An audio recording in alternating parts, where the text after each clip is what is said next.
ENT health is our topic of discussion on this episode of Health Nuggets, that is ear, nose and throat.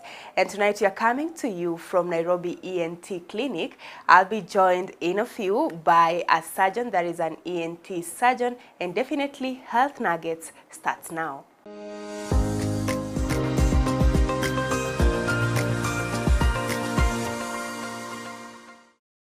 So as mentioned, we are looking at ENT health, or rather the ENT area, and on set I'm being joined by Dr. Mwangi Grace, who is an ENT surgeon. Daktari, karibu sana to the show, and thank you so much for your time. Thank you so much for giving me this opportunity. Okay, so when we are talking of ENT, what exactly does that mean, or what exactly does that entail?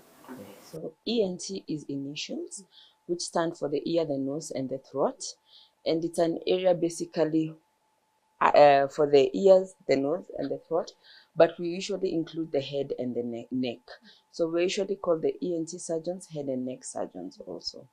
And it's an area that includes diseases that would affect our ears, our nose, our throat, and there are very many, yes. Well, now in terms of a linkage, is the ear, nose and throat connected in any way? Yes, actually it's a common conduit. When I say common conduit, the ear, when we look at the ear, we just see what we see externally. But the ear is divided into three parts. There's the external ear, the middle ear, and the internal ear. If you remember biology, there used to be an eardrum. Then behind that is what is known as a middle ear. Then there's a small tube that actually runs from the middle ear to the back of the nose. That's why when you have a cold, if you blow your nose, you feel something in the ear. So that's the connecting tube to the back of the nose. So then when it comes to the back of the nose, if there's a connecting conduit to the ear, remember at the back of the nose, it's in continuity to the back of the mouth. So it's all connected. Then down to your airway. Yes. So it's one common path. So when we talk about issues that can arise, let's say, for example, in this area, you would want to categorize them in, let's say, for example, let's start with infections, as you have mentioned. So infections, most of them tend to be viral, like the common cold. You see, right now it's cold. Everyone is going to come in with a stuffy nose. So you can have the infections that can be viral, like the common cold. Then you can have infections that are bacterial, like when you come in with tonsillitis, that is bacterial. Or if someone comes in with pus in the ear, pus is discharging from the ear. So that's already an infection that is bacterial in the ear. Then you can also have now what we can say non-infectious, something that is a disease that is not due to infection. This can be as a result, let's say, for example, if it's the ear, accumulation of wax is already abnormal, right? If it's allergies, someone who's not having the flu, but now is having all this excessive sneezing, blocking, itching, sense. This can affect the ENT area. Of course, we cannot exclude, of course, malignancies. When I say malignancies, let's just talk about growths. So when you say growth, it's an abnormal swelling. It can either be benign, meaning that it's not cancerous. Then now there is the one that is malignant, which now people now are like a stucky cancer. And remember, it can affect any of these areas. You can have cancers of the ear, you can have cancers of the nose, and you can also have cancers of the throat. Yes. Okay, let's now just focus on the ear. Maybe the issue of let me say loud sounds. How does that affect the ear? So I will start from, let's say, probably how the ear functions, right? So as I said, the ear has three parts. So there's the external ear, the middle ear, and the inner ear. When you say the external ear, it's basically the pinna, which is this one that is outside. It's like funnel shaped. So it means when I speak, my sound waves are able to be concentrated into your canal, which is that narrow, canal that is inside your ear up to the eardrum. These sound waves are able to move your eardrum, which is almost like, I would say, almost like a flag. Those sound waves are able to move it, and then beyond that, this sound wave is transmitted into the inner ear through some small bones. So if you take, for example, when you are in a match and then they do the wave, if that side starts the wave, it can be transmitted. So that's how the wave is also transmitted through the bones. then it goes to the inner ear. Now the inner ear, can I say, that's where like the electricals are, the neural parts are. They're able to change the sound wave to a signal that is now being able to be sent through a cable, which is our nerve, to the brain to be able to now interpret this sound. So when we talk about things that can damage the ear, you do not want to interfere with this pathway, right? And it also means that if sound waves are too high, you can also damage the ear. Like just as you have said, loud noise. So when they say loud noise, there is what is known as the volume of sound, yeah, which we call decibels. Don't worry, but volume of sound. So excess of normal is harmful to us. So there is what is known as conversational or levels at which you would not have damage. So there is measurements, and if we say anything below 70 would not really give you any damage to your ear in any way. But then now if you start exceeding that, whether it's a short incident, like let's say for example in a bomb blast, or if let's say for example someone does a gunshot next to you, if you look in the movies, they always add a noise. So that moment where someone can't hear and then there's a noise, it's because that loud noise, when it goes to the inner ear, there is a part of it which has things called hair cells that can get damaged. And it can also occur through prolonged episodes of exposure to noise. Like let's say for example, if you work in an airport, you can imagine planes just jetting in and out.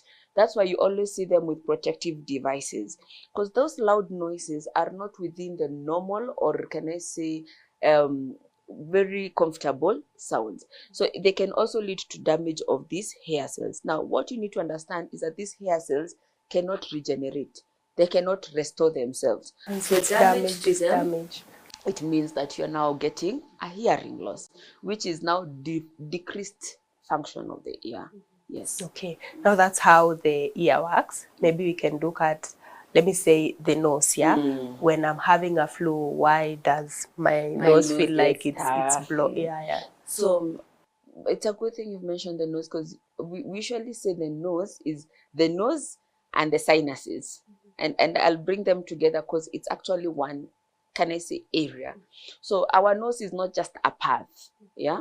And if you've ever been curious to peep inside there, you will see there's some, some things, probably swellings on the side. So our nose is a part that is from the anterior area till the back, where it's now in continuity with the mouth. And on the side of this nostril, there is usually these bumps that everyone has. And what it does is that it's going to slow down air so that you are, remember biology, warming this air. There is little hairs inside there to filter this air, right? The lining over there is usually producing mucus. Little mucus, not when you have a cold and it's a lot. And this is to make sure that even your air is humidified or moistened, so that by the time it's getting to your, the lungs, it is warm, it's filtered, it's clean air, and it's moist. Yeah.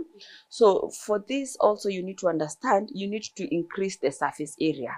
If I'm just passing through this small place, I might not be able to get the best of all those functions. So there's usually these pockets of in the face, which are in the cheek region, in between your eyes and up here, which we call sinuses. So these are pockets of air, and they all open into the nose through the little small openings. So that's why when you have a cold, if sometimes when you're blowing, you might feel, my face is stuffy.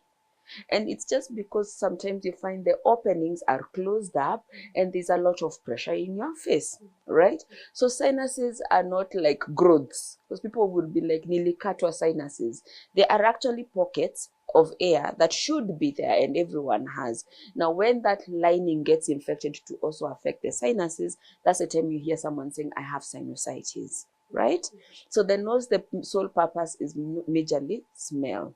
But now with the presence of the sinuses, apart from just now making sure that the air is also getting moistened and all that, it also helps with sound. That when I have a cold and my sinuses are probably clogged, I might talk with a nasal speech, right? Usually feel unaongea ni kama uko na homa. Kweli homa inaongea. your speech changes, and it's all because the quality of your voice can be affected by how your nose is. Okay, being a surgeon, sure that there are people who come to you, let me say with these infections that you've mentioned, when they are, can I say, overboard. So how can we tell of the signs that maybe my ear is not okay, or my nose, or maybe the throat? What are the signs?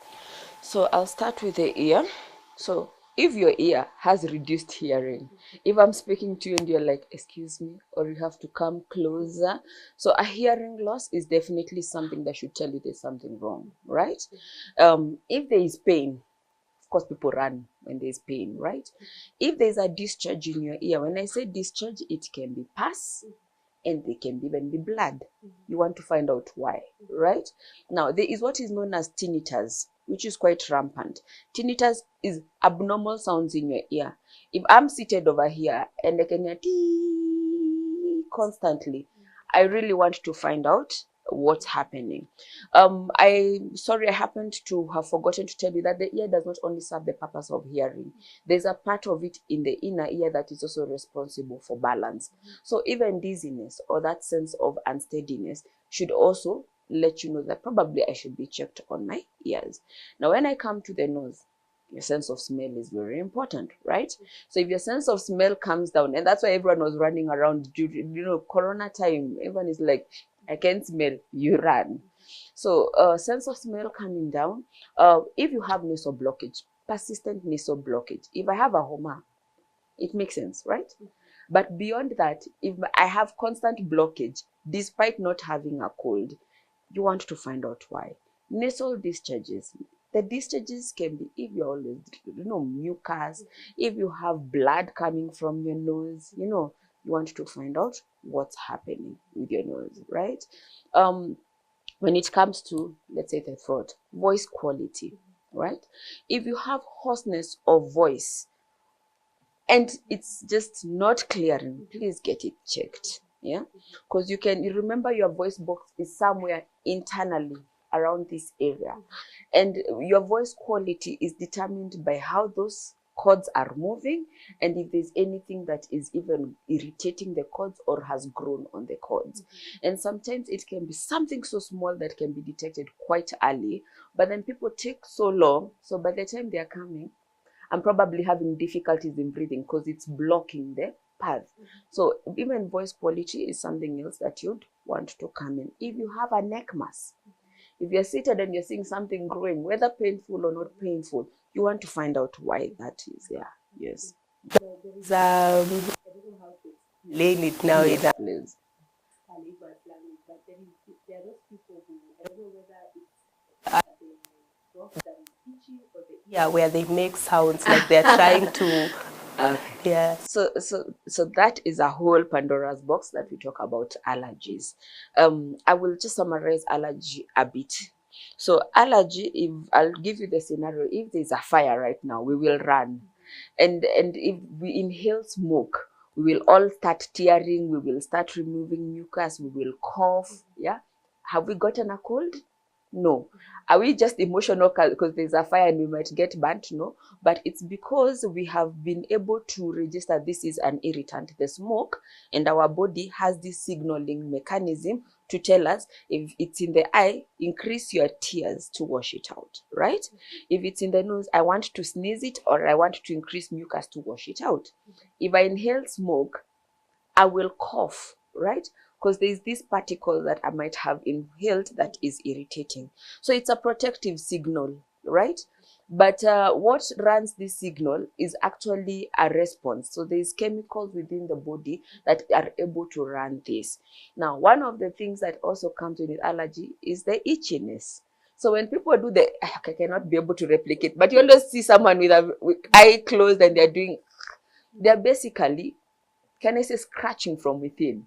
They are creating vibrations to ease the itch in the ear and to also ease the itch in the throat. So it's just a vibration that they create. It might produce a sound to try to clear the itch. But basically what it's telling us, you have an itch at the back of your throat. Okay. Now, I probably should have asked this before, yeah? So, for these infections, let me say the infection probably of the ear, nose, or throat, how prevalent are they, let's say, in the country? Not necessarily right now where everyone is having a cold, so just generally. The commonest cause of people going to the, let's say for example, irrespective whether it's the hospital or the pharmacy, because sometimes you want to get quick fixes, is actually upper respiratory tract infections, and most of them tend to be viral. When I say viral, when you get a cough, when you get an itchy throat, when you get a running nose, over 90% of them are viral, meaning you don't really have to take an antibiotic for it.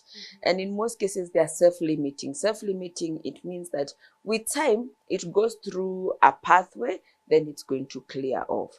Whether it's the cough, whether it's the sneezing, whether it's the mucus, whether it's the irritation in the throat, you can even have a fever, but it's low-grade fever.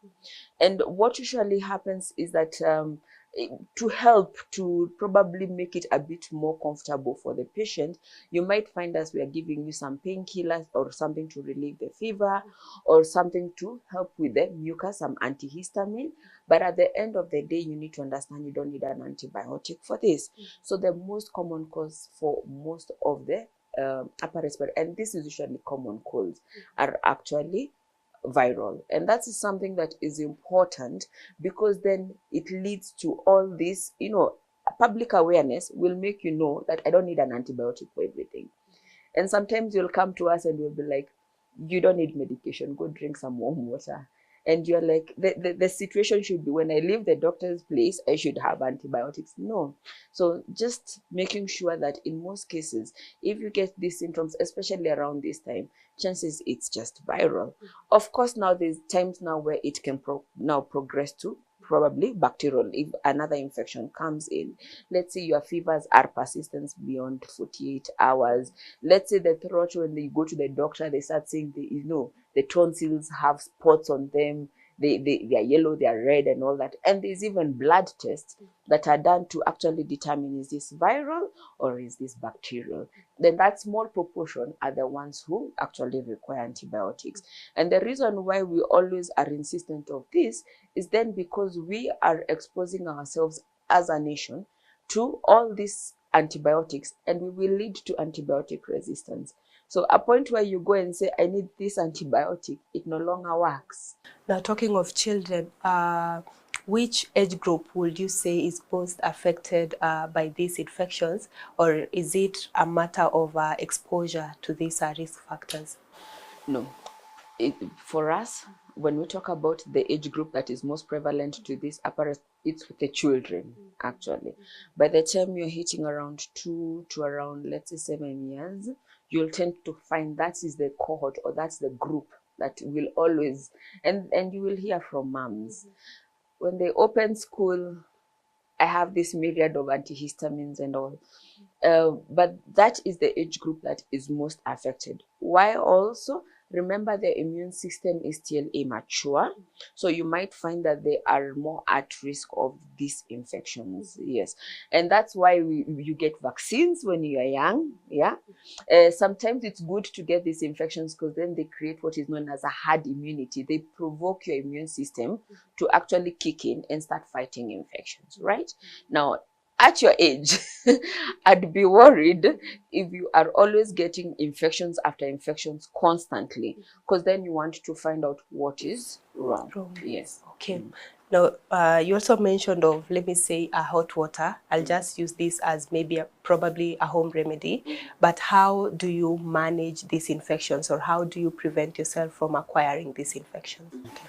So, closed in environment. So if I have a common cold and we are all snugly in a room and I'm coughing and I'm sneezing and I'm here with my handkerchief, I'm just dropping droplets in the air, right? So you want well ventilated areas, whether at home, whether at the workplace. Well ventilated areas is good for you. Something else, nutrition. Remember we said our immune system should be able to kick in. So you will tend to find that there is fruits that can actually increase your immunity against it. So vitamin C, basically the red and the yellow fruits.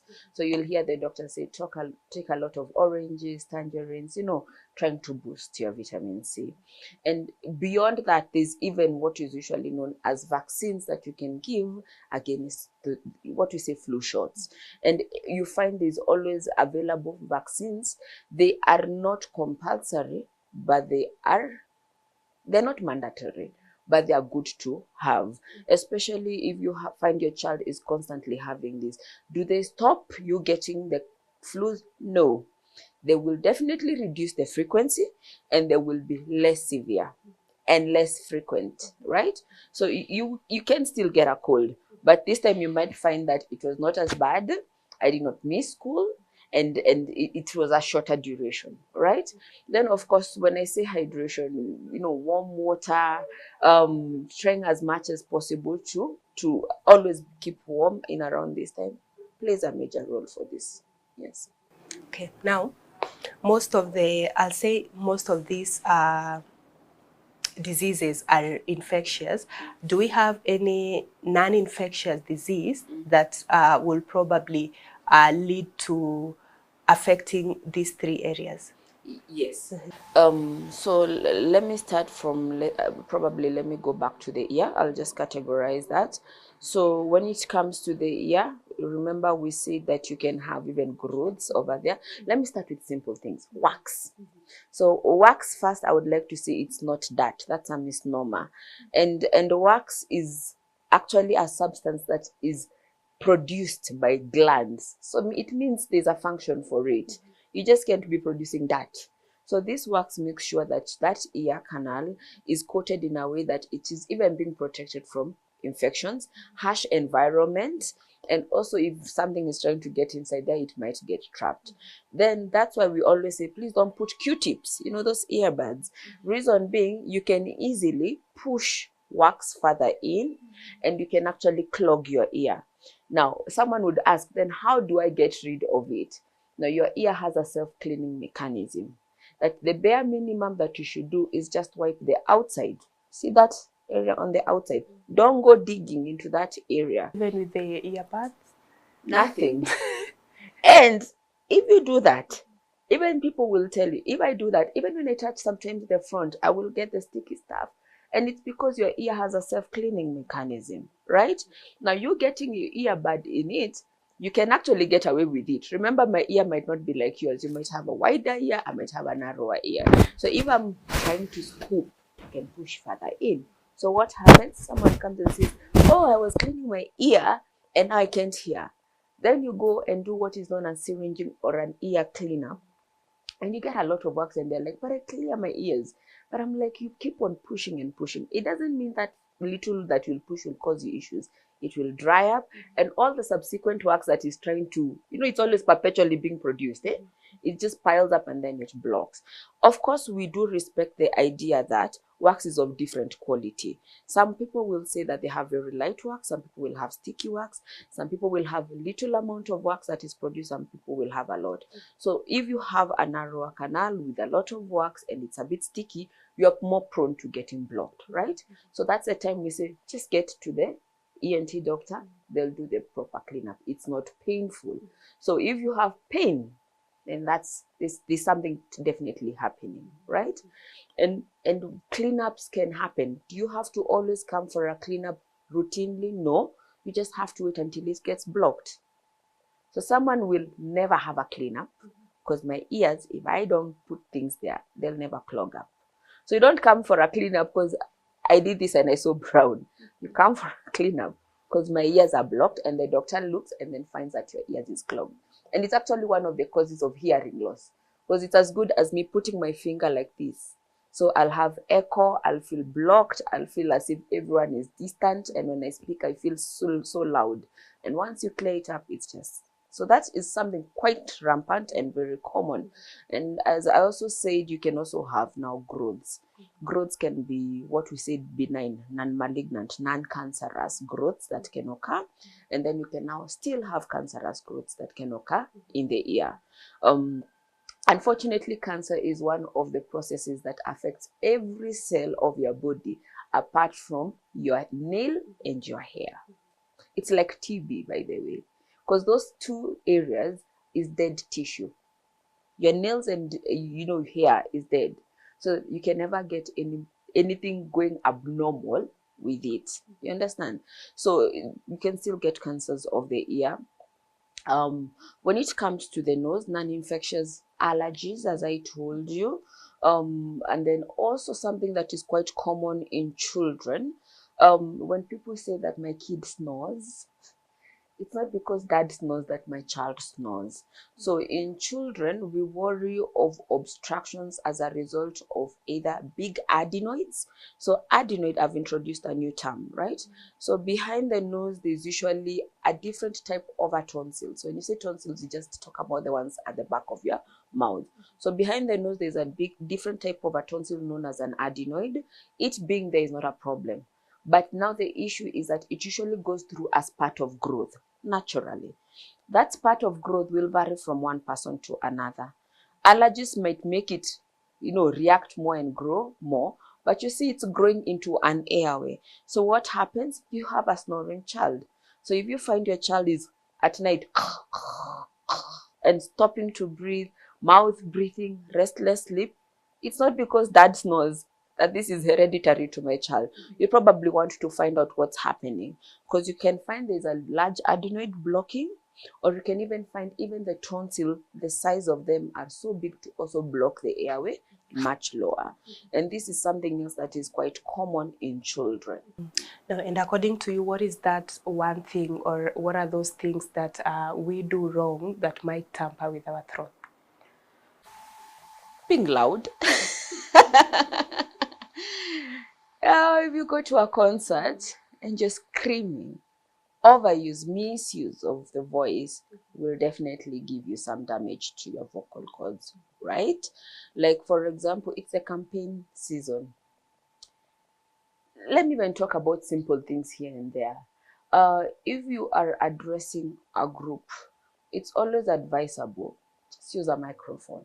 You don't have to project your voice in an attempt. A microphone, you will speak very well and you will not cause damage to your vocal cords. Remember, we said vocal cords are like two bands that open and close, and they also vibrate. So you can imagine the whole time I've been speaking, they've just been doing that. Now, if I'm screaming and I'm shouting, then you can actually cause damage to them. It's as good as I am beating my hand constantly, right? Of course, smoking. Remember, as you're smoking, all these particles are all dropping along your throat and your vocal cords. And that's why we will always say, smoking, in as much as you might hear smoking affect so many areas, one of the leading causes or one of the risk factors is actually for throat cancers is actually smoking. Yeah. And so we usually are like, if you get your voice is changing and it's not any, there is ways of assessing it. So as I said, it's somewhere in your throat down here. So even if you open your mouth, I might not see it. But we have special gadgets that we can use and cameras that we are able to evaluate and find out what is happening down there. Yes. So excessive loud, overuse of your voice. This trickles so far. Even for you guys, you're always, in TV and the radio presenters constantly speaking. Pastors, the spirit comes in and they're shouting, and then my voice is then they relax a bit. The next Sunday we are the same thing. And what usually happens, you can have what is known as vocal nodules. It's like little bumps, can I say almost like scar tissue that now starts developing. Then your voice quality becomes so bad. And then now we start talking about voice therapy. There are people we have to go do surgery to remove some of these things. Yes. Okay. As we wind up, maybe is there any other thing that you'll want to add? Probably a summary of all those? Oh, well, ENT is broad. It might look like just a Homa and the running noses, but it's just so broad. And it's a place where you find that you will be seeing so many general doctors before you get to the ENT specialist. But just, once in a while, make sure your ears are working well, right? Making sure if you have abnormal masses, please let them be checked. Simple things. Pain doesn't have to be there. If I have a mass, if I'm nose bleeding, if I'm blocked, if I can't hear, if I have a hoarse voice, let it be checked. And also snoring, even in adults. You don't have to be there saying snoring is just running through the family. There's actually issues that are usually in adults that actually results to snoring, and we can correct. Yes. Well, thank you so much, Daktari. Thank you so, so much. I think I have understood. I have You at become least, an ENT surgeon. I tell you. Thank you so much for your time, and thank you for sharing that with our audience tonight. Well, that's all we had for you on this episode of Health Nuggets, and I hope that you're more informed and more aware of how to take care of your ear, nose, and throat. My name is Aida Munzati. Until next time, your health matters.